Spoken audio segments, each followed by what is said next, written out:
single day. I'm gonna make.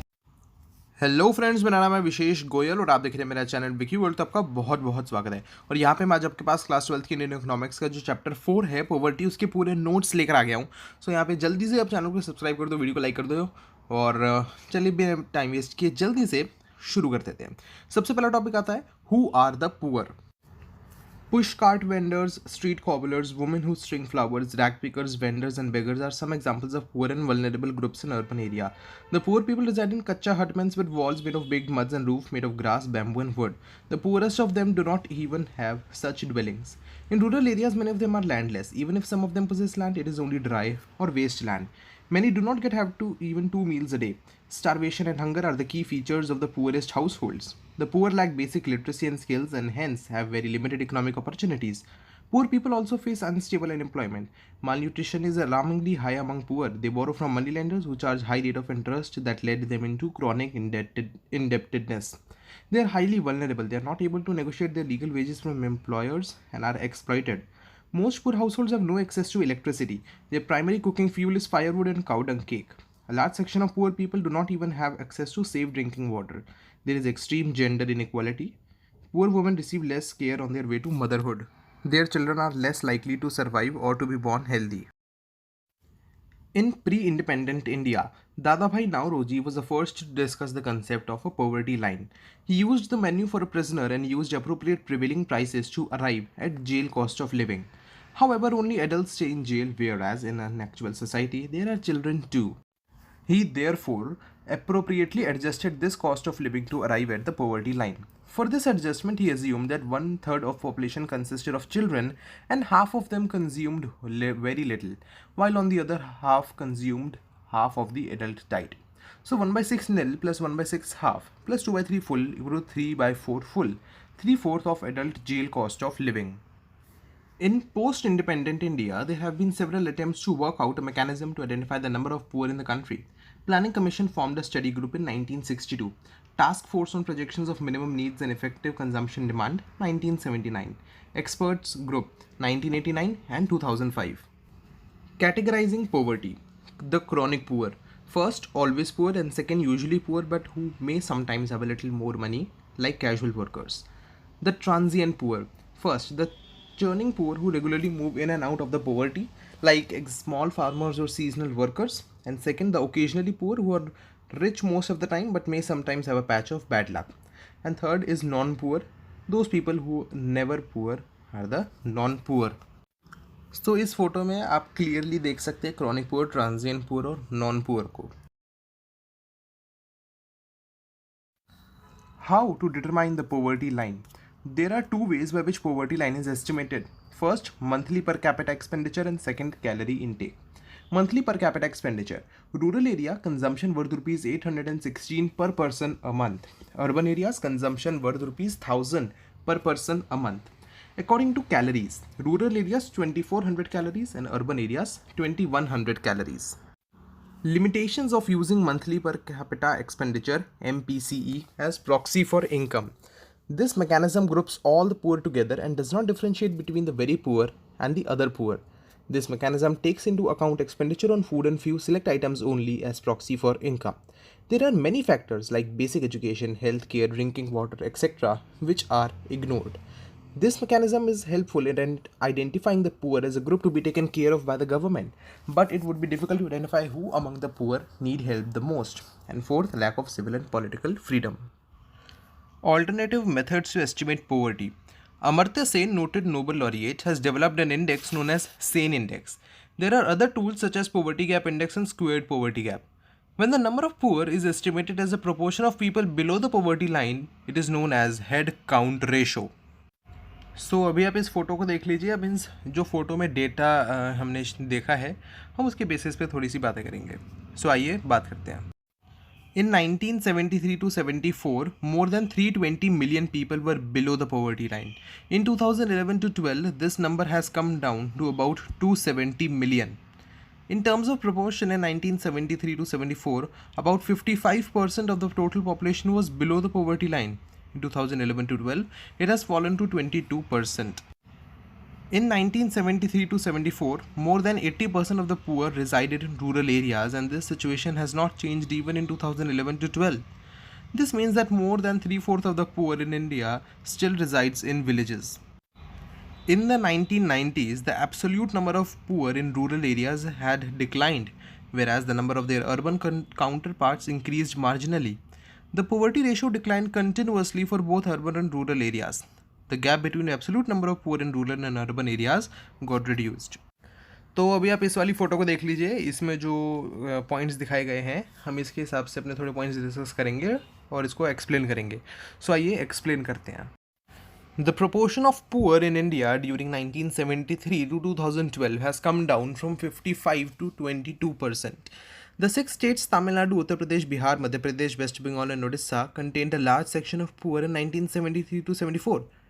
During 1973 to 2012, many Indian states reduced the poverty levels to a considerable extent. Yet, the poverty level in four states, Odisha, Madhya Pradesh, Bihar and Uttar Pradesh, are still far above the national poverty level. West Bengal and Tamil Nadu reduced poverty level much better than other states. Now, next topic, what causes poverty? First point, economic exploitation under the British rule. The British Raj impoverished millions of people in India. Our natural resources were plundered. Our industries produced goods at lower prices for the British and our food grains were exported. Many died due to famine and hunger. Under the British rule, India began to export food grains, and as a result, as many as 26 million people died in famines between 1875 to 1900. Second point, fragmentation of land holdings. A large section of rural poor in India are the small farmers. The land they have is less fertile and dependent on rains. Their survival depends on subsistence crops and sometimes on livestock. With the rapid growth of population and without alternative sources of employment, the per head availability of land for cultivation has declined, leading to fragmentation of land holdings. The income from these small land holdings is not sufficient to meet the family's basic requirements. Third point, unemployment. A large section of the rural poor in India are largely the overflow of the rural poor who migrate to urban area in search of employment and livelihood. Industrialization has not been able to absorb all these people. The urban people are either unemployed or worked as casual workers. Casual laborers are among the most vulnerable in society as they have no job security, no assets, limited skills, etc. Fourth, indebtedness. Unemployment or underemployment and the casual nature of work in both rural and urban area compels indebtedness, which in turn reinforces poverty. Indebtedness is one of the significant factors of poverty. Fifth, inflation. A steep rise in the price of food grains and other essential goods at a rate higher than the price of luxury goods leads to poverty. Sixth point, unequal distribution of wealth. The unequal distribution of income and assets has also led to persistence in India. All this created two distinct groups in the society, those who possess the means of production and earn good incomes, and those who have only their labor to trade for survival. Over the years, the gap between rich and poor in India has widened. The next topic is policies and programs towards poverty alleviation. The Indian Constitution and 5-year plans state social justice as the primary objective of the development strategies of the government. Three-dimensional approach to poverty alleviation. First, growth-oriented approach. The first approach to poverty reduction is growth-oriented approach. It is based on the expectation that the effects of economic growth, rapid increase in GDP and per capita income would spread to all sections of the society and will trickle down to the poor sections also. It was felt that rapid industrial development and transformation of agriculture through green revolution in selected areas would benefit the underdeveloped regions and the more backward sections of the community. Critical evaluation. The overall growth of agriculture and industry have not been impressive. Population growth has resulted in a very low growth in per capita incomes. The gap between poor and rich has actually widened. The green revolution increased the disparities regionally and between small and large farmers. Economists state that benefits of economic growth have not trickled down to the poor. Second point, poverty alleviation programs or employment generation programs. First, Rural Employment Generation Program, REGP. This program aims at creating self-employment opportunities in rural areas. The Khadi and Village Industries Commission is implementing it. Under this program, one can get financial assistance in the form of bank loans to set up small industries. Second, PMRY, Prime Minister Rozgar Yojana. The educated unemployed from low-income group families in rural and urban areas can get financial help to set up any kind of enterprise that generates employment under PMRY. Third is SJSRY, Swarn Jayanti Shahri Rozgar Yojana. SJSRY mainly aims at creating employment opportunities, both self-employment and wage employment in urban areas. Fourth, Mahatma Gandhi National Rural Employment Guarantee Act. In August 2005, the Parliament passed a new act known as Mahatma Gandhi National Rural Employment Guarantee Act to provide guaranteed wage employment to every rural household whose adult volunteer is to do unskilled manual work for a minimum of 100 days in a year. Under this act, all those among the poor who are ready to work at the minimum wage can report for work in areas where this program is implemented. In 2013 to 14, nearly 5 crore households got employment opportunities under this law. Fifth, Swarn Jayanti Gram Swarozgar Yojana, SGSY. Earlier, under self-employment programs, financial assistance was given to families or individuals. Since 1990, this approach has been changed. Now, those who wish to benefit from these programs are encouraged to form self-help groups. Initially, they are encouraged to save money and lend among themselves as small loans.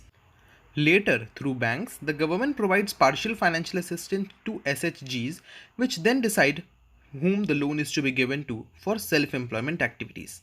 This has now been restructured as National Rural Livelihoods Mission (NRLM). A similar program called National Urban Livelihoods Mission has also been in place for urban poor. Okay, so after growth-oriented approach and poverty alleviation programs, the third one is providing minimum basic amenities through public expenditure. Three major programs that aim at improving the food and nutritional status of the poor are Public Distribution System, Integrated Child Development Scheme and Midday Meal Scheme. Pradhan Mantri Gram Sadak Yojana, Pradhan Mantri Gramodaya Yojana, Valmiki Ambedkar Awas Yojana are also attempts in developing infrastructure and housing conditions. The government also has a variety of other social security programs to help a few specific groups. Under National Social Assistance Program, elderly people who do not have anyone to take care of them are given pension to sustain themselves. Poor women who are destitute and widows are also covered under this scheme. The government has also introduced a few schemes to provide health insurance to poor people. From 2014, a scheme called Pradhan Mantri Jan Dhan Yojana is available in which people in India are encouraged to open bank accounts. Besides promoting saving habit, this scheme intends to transfer all the benefits of government schemes and subsidies to account holders directly. Each bank account holder is entitled to Rs 1 lakh accident insurance and Rs 30,000 life insurance cover. Next topic, poverty alleviation programs, a critical assessment. The major areas of concern which prevents the successful implementation of poverty alleviation programs. First, unequal distribution of land and other assets. Due to unequal distribution of land and other assets, the benefits from direct poverty alleviation programs have been appropriated by the non-poor. Second, insufficient resources. Compared to the magnitude of poverty, the amount of resources allocated for these programs is not sufficient. Third, inefficient use and wastage of resources. These programs depend mainly on government and bank officials for their implementation. Since such officials are ill-motivated, inadequately trained and corruption-prone, the resources are inefficiently used and wasted. Fourth, there is also non-participation of local level institution in program implementation. So the next and the last topic is a few measures to tackle the problem of poverty. Active participation of the poor. High growth alone is not sufficient to reduce poverty. Without the active participation of the poor, successful implementation of any program is not possible. Second, social mobilization. Poverty can effectively be eradicated only when the poor start contributing to the growth by their active involvement in the growth process. This is possible through a process of social mobilization, encouraging poor people to participate and get them empowered. Third, provision of infrastructure. Moreover, it is necessary to identify poor, poverty-stricken areas and provide infrastructures like schools, roads, power, telecom, IT service, training institutions, etc.